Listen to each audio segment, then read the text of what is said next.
দেশে জঙ্গিবাদী কার্যক্রম ইস্যুতে সরকারের নীতি নির্ধারকরা বিপরীতমুখী অবস্থানে। স্বরাষ্ট্রমন্ত্রী বলছেন, দেশে জঙ্গি তৎপরতা নেই, ফ্যাসিবাদ আমলে জঙ্গি শব্দটি রাজনৈতিক হাতিয়ার হিসেবে ব্যবহার হয়েছে। অন্যদিকে প্রধানমন্ত্রীর তথ্য উপদেষ্টা বলছেন, দেশে জঙ্গি আছে, অন্তর্বর্তী সরকারের সময় একটি অংশের স্বপ্ন ছিল শরিয়া ভিত্তিক রাষ্ট্র কায়েমের। এই সংকট স্বীকার না করলে চিকিৎসা হবে না বলেও মন্তব্য করেন তথ্য উপদেষ্টা। তবে দুই নীতি নির্ধারকই বলেছেন, কেউ এই ধরনের তৎপরতায় যুক্ত থাকলে কঠোর ব্যবস্থা নেওয়া হবে। সংসদ ভবন সহ গুরুত্বপূর্ণ স্থাপনায় জঙ্গি হামলা নিয়ে পুলিশ সদর দপ্তরের সতর্কবার্তায় নতুন করে জঙ্গি ইস্যু সামনে এসেছে। এরই মধ্যে সন্দেহভাজন একজনকে গ্রেফতারও করা হয়েছে। আমার এক নানাই জিগাইল যে কি কোন যাস কয় যে নেই, তার বাদে আর হুন্ডা উঠিয়া তবে নিয়ে গেছে। কোস্টগার্ডের ৩১তম প্রতিষ্ঠাবার্ষিকীতে স্বরাষ্ট্রমন্ত্রী সালাউদ্দিন আহমদ বলেছেন, দেশে জঙ্গি তৎপরতা নেই, ফ্যাসিবাদ আমলে এটিকে রাজনৈতিক হাতিয়ার হিসেবে ব্যবহার করা হতো। আমাদের দেশের বর্তমান কালচারে সেটা এখন আর নাই। আগে সেই শব্দটা উচ্চারিত হতো ফ্যাসিবাদী আমলের সময়। তারা নিজস্ব রাজনৈতিক ফায়দা হাসিলের জন্য এগুলোকে হাতিয়ার হিসাবে তারা ব্যবহার করত। বর্তমানে বাংলাদেশে সেগুলোর এক্সিস্টেন্স নেই। তবে সচিবালয়ে নির্ধারিত ব্রিফিংয়ে প্রধানমন্ত্রীর তথ্য উপদেষ্টা ডাক্তার জাহিদুর রহমান বলেছেন, দেশে জঙ্গি আছে, আবার জঙ্গিতে দেশ ভরে গেছে এমনও না। গণঅভ্যুত্থানের পরবর্তী সময় থেকে সমাজের কারো স্বপ্ন ছিল এখানে এক ধরনের বিশেষ শরিয়া ভিত্তিক রাষ্ট্র কায়েম করবেন। কিছু কিছু মানুষের এই ধরনের চিন্তা ছিল।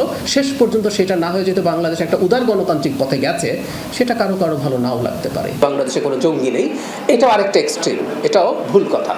বাংলাদেশে একটা পর্যায়ে মিলিটেন্সি জঙ্গিবাদ ছিল, আছে, সেটাকে আমরা আসলে কমব্যাট করতে চাই। এবার এই সতর্কতার মানে হচ্ছে এটা খানিকটা ঝুঁকি তৈরি করেছে। এই ঝুঁকি এমন না যে এটার জন্য ভয় পেতে হবে। আমরা যদি কোনো একটা সংকটকে বা ডিজিজকে স্বীকার না করি, এটা চিকিৎসা হবে না। সো ইটস দেয়ার, আমরা এটাকে একেবারে শূন্যের কোঠায় নামিয়ে আনার চেষ্টা করি। তথ্য উপদেষ্টা অভিযোগ করেন, আওয়ামী লীগ জঙ্গি ইস্যুকে অতিরঞ্জিত করেছে, আর অন্তর্বর্তী সরকারের এ বিষয়ে ছিল গাছাড়া ভাব। ডায়াসের যে পতাকা আছে, সেই পতাকা বহু সময় বহু জায়গায় দেখা গেছে, তো সেটা নিয়ে তো আসলে সরকার তেমন কোনো অবস্থান নেননি। বা উগ্রতার অনেকগুলো সিগন্যাল ছিল, আমি নাটক করতে দেব না, এবং না সরকার মেনে নিল। মেয়েরা ফুটবল খেলবে না, সরকার মেনে নিল। এই ধরনের প্রবণতা তখন ছিল, এই ছাড়টা ছিল। বহু বছর, ২৫০ বছর ধরে একটা মেলা চলছে, সেই মেলা হতে দেব না। এই ঘটনাগুলো ঘটেছে, সুতরাং আমরা স্পষ্টভাবেই দেখেছি ছাড় ছিল।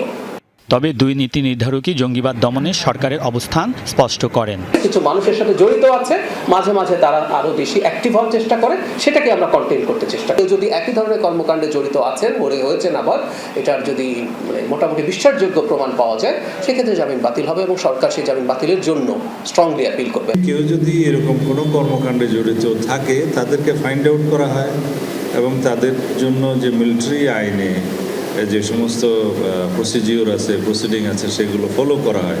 It is nothing new. স্বরাষ্ট্রমন্ত্রী জানিয়েছেন, মাঠে থাকা সেনাবাহিনীর সদস্যদের পর্যায়ক্রমে প্রত্যাহার করা হবে। আলমগীর স্বপন, যমুনা নিউজ, ঢাকা।